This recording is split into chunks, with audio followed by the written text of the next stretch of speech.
தமிழக வெற்றி கழகத்தினுடைய இரண்டாவது மாநில மாநாடு மதுரையில் நடைபெறுகிறது.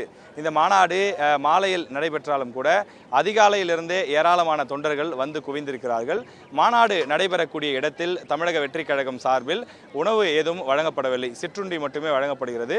அதே போல சிறு சிறு பாட்டில்களில் தண்ணீர் வழங்கப்படுகிறது. அதன் காரணமாக ஏற்கனவே அதாவது அதிகாலையிலே வந்து நின்று காத்து கொண்டிருக்கக்கூடிய தொண்டர்கள் பசி மயக்கத்தில் ஆங்காங்கே சுற்றி வருவதை பார்க்க முடிகின்றது.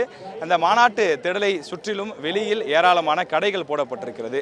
அந்த கடைகளில் பல கடைகளில் கூடுதல் விலைக்கு உணவுப் பொருள் விற்பதை பார்க்க முடிகின்றது. குறிப்பாக ஒரு வெஜ் பிரியாணி பொறுத்தவரையில் 100 ரூபாய்க்கு விற்பனை செய்யப்படுகிறது.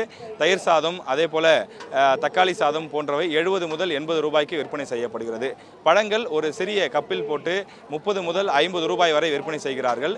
இது தவிர கூழ் விற்பனை செய்யப்படுகிறது. அதுவும் 30 முதல் 50 ரூபாய்க்கு விற்பனை செய்யப்படுகின்றது.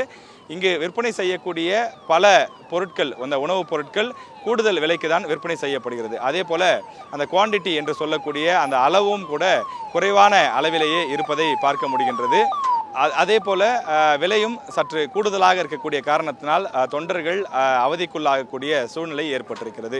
இந்த இடத்தில் கிட்டத்தட்ட 5 லட்சம் பேர் வரை வருவார்கள் என்று எதிர்பார்த்திருந்த நிலையில் தமிழக வெற்றி கழகத்தின் சார்பில் நிர்வாகிகளே இங்கு வந்திருக்கக்கூடிய தொண்டர்களுக்கு தேவையான அந்த உணவையும் ஏற்பாடு செய்திருந்தால் அவர்கள் பசியோடு இருந்திருக்க வேண்டிய சூழ்நிலை இருந்திருக்காது.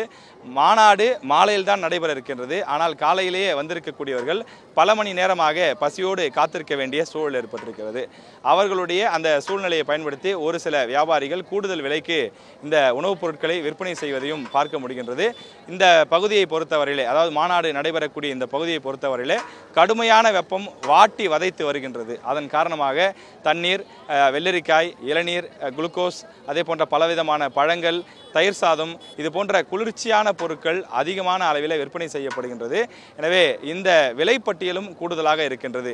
எனவே இது போன்ற மாநாடுகள் நடைபெறும் போது அந்த மாநாட்டிற்கு வரக்கூடிய தொண்டர்களுக்கு தேவையான உணவுப் பொருட்களையும் மாநாட்டை ஏற்பாடு செய்யக்கூடியவர்களே தயார் செய்து கொடுத்து விட்டால் வரக்கூடிய தொண்டர்களுக்கு எளிதாக இருக்கும் என்றும் ஒரு கோரிக்கை வைக்கப்படுகிறது.